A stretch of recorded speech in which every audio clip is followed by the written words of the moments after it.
आज हम एक ऐसी मूवी को एक्सप्लेन करने वाले हैं जिसमें एक बाप अपने घर का खर्च चलाने के लिए अपनी बेटी से तेल चटाई का काम करवाता है और कैसे वो लड़की तेल चटाई का काम करके अपने घर को चलाती है। कहानी की शुरुआत में हम नीना नाम की एक लड़की को देखते हैं जो खेतों के बीचों बीच चादर और चटाई समेट रही होती है। इसके बाद हम एक आदमी को पैसे गिनते हुए देखते हैं। उसके थोड़ी देर बाद हम नीना को एक जंगल में देखते हैं जो एक लड़के के साथ अपनी गुफा में धमाके करवा रही थी। इधर नीना की गुफा में धमाके हो रहे थे तो वहीं दूसरी तरफ पेड़ के पीछे बैठा आदमी डायरी पर कुछ लिख रहा था। जल्दी ही आदमी ने अपने हैंडपंप का सारा पानी निकाल दिया, जिसके बाद नीना अपने बदन को ढकती हुई उसी आदमी के पास आ जाती है जो डायरी पर कुछ लिख रहा था। असल में नीना पैसे लेकर आदमियों का मलाई निकालती थी और ये आदमी नीना का पिता था। ये लोग काफी गरीब है, इसलिए घर चलाने के लिए नीना जिस्म बेचने का काम करती है और उसके पिता ग्राहकों का इंतजाम करता है। नीना एक दिन में कई मर्दों की प्यास बुझाती है ताकि ज्यादा से ज्यादा पैसे कमा सके और वो फ्रेश होने का सामान अपने झोले में ही रखती है ताकि हर बार फ्रेश होकर अगले ग्राहक से मिल सके। उसके ग्राहक जैसे कहते हैं, नीना वैसे ही धमाके करती और करवाती है, इसलिए उसके सभी ग्राहक उससे बेहद खुश रहते हैं। फिर पूरा दिन काम करने के बाद रात को यह दोनों खूब सारा खाना लेकर घर आते हैं, जिसे देखकर नीना का भाई सीमो और उसकी छोटी बहन बेहद खुश हो जाते हैं। इसके बाद नीना नहाने चली जाती है और उसके पिता बाहर बैठकर फिर से हिसाब किताब करने लगता है। इसी बीच सीमो उसके पिता के पास आकर उसे एक चाकू देता है ताकि जरूरत पड़ने पर वह उसका इस्तेमाल कर सके। सीमो जानता था कि उसका बाप और बहन क्या काम करते हैं, इसलिए उसने सुरक्षा के लिए चाकू दिया था। इसके बाद वह नीना के पास आकर उससे बातें करने लगता है। नीना अभी भी नहा रही थी। सीमो के पूछने पर वह उसे बताती है कि वह कैसे कैसे आदमियों की इच्छाएं पूरी करती है। नीना की बातें सुनकर सीमो के हथियार में हलचल होने लगता है और वो वहीं पर अपना हाथ चलाने लगता है, पर जल्दी ही नीना नहाकर बाहर आ जाती है और तभी उनके पिता आकर नीना को तैयार होने को कहते हैं क्योंकि उन्हें अभी एक ग्राहक से मिलने जाना था। नीना जल्दी जल्दी तैयार होकर अपने पिता के साथ निकल जाती है। इसके कुछ ही देर बाद नीना ग्राहक की बाहों में थी, जबकि बाहर खड़ा उसका पिता दारू पीने के साथ उसकी बेटी की गर्म आवाजें भी सुन रहा था। इसके बाद ग्राहक नीना के दूसरे गुफा में भी धमाके करने की कोशिश करता है, पर नीना उसको मना कर देती है, जिससे ग्राहक नीना के साथ जबरदस्ती करने लगता है, जिससे नीना की गर्म आवाजें चीखों में बदल जाती है। नीना की चीखें सुनकर उसका पिता अंदर आता है और चाकू दिखाकर ग्राहक को रुकने को कहता है, लेकिन ग्राहक उसकी एक नहीं सुनता। नीना किसी तरह आदमी का हथियार अपनी गुफा से निकालकर अपने पिता के पास आ जाती है, जिससे ग्राहक को गुस्सा आ जाता है और वो उसके पिता को धक्का मारता है और फिर उसी के चाकू से उसका गला काट देता है। पिता की मौत के बाद ये लोग बहुत दुखी हो जाते हैं और उनके घर की हालत भी बहुत खराब हो जाती है। घर का राशन भी खत्म होने वाला होता है। तभी एक शाम ये लोग खाना खा रहे होते हैं। तभी उनके पिता के मोबाइल पर एक ग्राहक का फोन आता है। पहले तो नीना फोन की तरफ ध्यान नहीं देती, लेकिन फिर घर के हालात देखकर वो फोन उठा लेती है। फोन पे बात करने के बाद नीना तैयार होकर ग्राहक से मिलने जाने लगती है, पर पिछले ग्राहक की हरकत के कारण नीना और सीमो काफी डरे हुए होते हैं। इसीलिए सीमो नीना के साथ जाने का फैसला करता है ताकि जरूरत पड़ने पर वह उसकी मदद कर सके। कुछ ही देर बाद नीना ग्राहक के साथ जंगल में मंगल करने लगती है, जबकि सीमो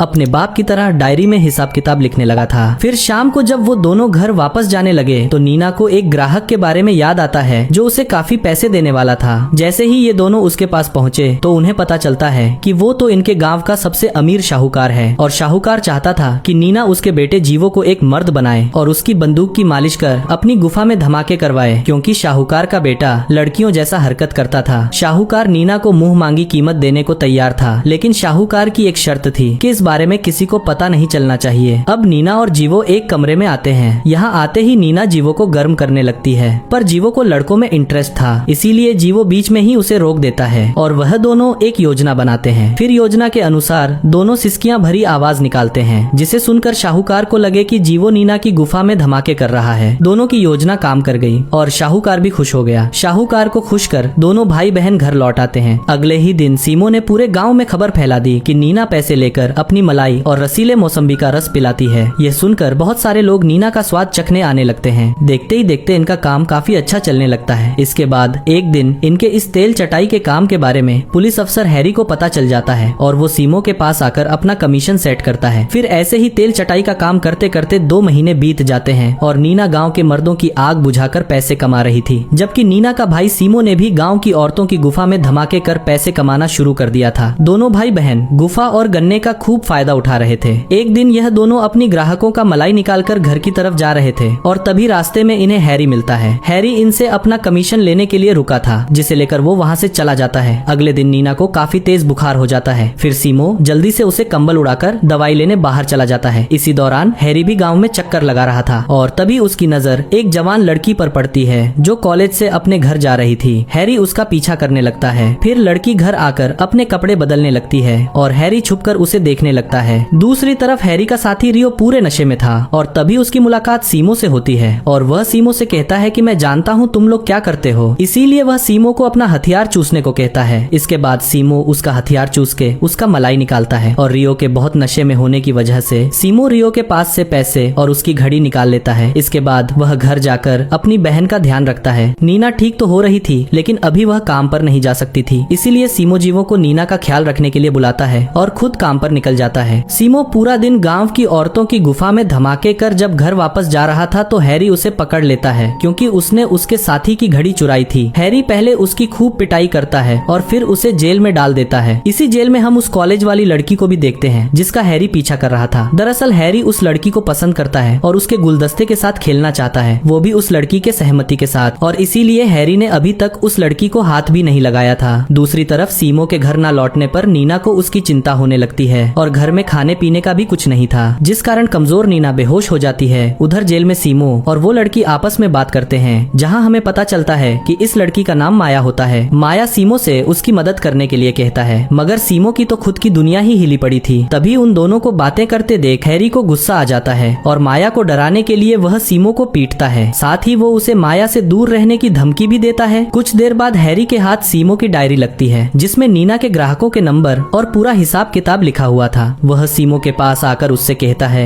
कि अगर तुम्हें यहाँ से बाहर निकलना है तो मुझे पैसे देने होंगे, मगर सीमो के सारे पैसे नीना के इलाज में खत्म हो चुके थे। अब हैरी नीना के एक ग्राहक को फोन कर माया के साथ मजे करने जेल में बुलाता है, मगर जब वो आदमी जेल में आता है तो हैरी उससे पैसे लेकर उसे मारकर वहाँ से भगा देता है। सीमो माया को बचाना चाहता है, इसलिए वह कुछ सोचकर हैरी से एक सौदा करता है और कहता है कि माया को मनाने के लिए मैं और मेरी बहन तुम्हारी मदद कर सकते हैं। हैरी को उसकी बात सही लगी और वह जल्दी से नीना को अपने पास आने को कहता है, लेकिन नीना के आते ही वह उसे माया के साथ जेल में डाल देता है। नीना को कुछ समझ नहीं आ रहा था कि यहाँ क्या हो रहा है। उसके पूछने पर हैरी उसे पूरी बात बताता है कि तुम्हें माया को मेरे साथ गप्पा गप करने के लिए तैयार करना है और अगर तुमने यह काम कर दिया तो मैं तुम्हें और तुम्हारे भाई को छोड़ दूंगा। अब ना चाहते हुए भी नीना माया को तैयार करने लगती है और माया के तैयार होते ही हैरी उसे अपने पास बुलाता है। वो पहले तो उसके साथ प्यार से पेश आता है, लेकिन फिर अचानक वो जबरदस्ती उसकी दोनों गुफाओं में धमाके करने लगता है, जिससे माया की चीखें हर तरफ गूंजने लगती है। इसके बाद हैरी अपना काम खत्म कर माया को फिर से जेल में डाल देता है। रात को जब हैरी फिर से माया को लेने आया तो नीना उसे रोक लेती है और कहती है कि माया को आराम की जरूरत है, इसीलिए हम दोनों ही तुम्हारे साथ अपनी खुदाई करवाएंगे, जिससे माया यह सब अच्छे से सीख भी जाएगी। हैरी दोनों की एक साथ दुग्गी बजाने का सोच के उसकी बात मान जाता है। इसके बाद हैरी इन दोनों के साथ अपनी प्यास बुझाने लगता है और नीना मौका देखकर चाकू से हैरी का गला काट देता है, जिससे उसकी वहीं पर तड़प तड़प के मौत हो जाती है। इसके बाद ये तीनों वहाँ से भागकर अपने घर आते हैं, जहाँ पर वो अपना जरूरी सामान और अपनी बहन को लेकर भागने की तैयारी करने लगते हैं। पर इसी बीच जीवो भी अपनी गाड़ी लेकर इनके पास पहुँच जाता है, क्योंकि वो भी इनके साथ भागने वाला था ताकि वह अपनी जिंदगी अपनी मर्जी से जी सके। अगली सुबह यह सभी लोग गाँव से काफी दूर निकल आते हैं और माया और सीमो एक दूसरे को पसंद करने लगते हैं, इसीलिए माया इनके साथ ही रहने लगती है और इसी के साथ यहाँ मूवी यही समाप्त हो जाती है।